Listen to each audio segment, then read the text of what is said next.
3月9日月曜日午後5時から久しぶりにオンラインセミナーを行います。今回のテーマは住宅会社における AI 活用の事例紹介です。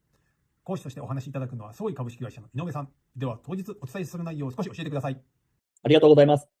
当日はメール、画像といった基本的なところから、動画、資料作成、あとは自社専用の AI ツール、ノートブック LM といった最新の事例まで、実際に建築会社さんで成果が出ている事例を隠すことなくお伝えさせていただきます。楽しみにしてください。ありがとうございます。社長一人が孤軍奮闘するのではなく、AI を使って会社全体を底上げする秘訣を紹介しますので、生産性アップに関心のある経営者様、ぜひご参加ください。お待ちしてます。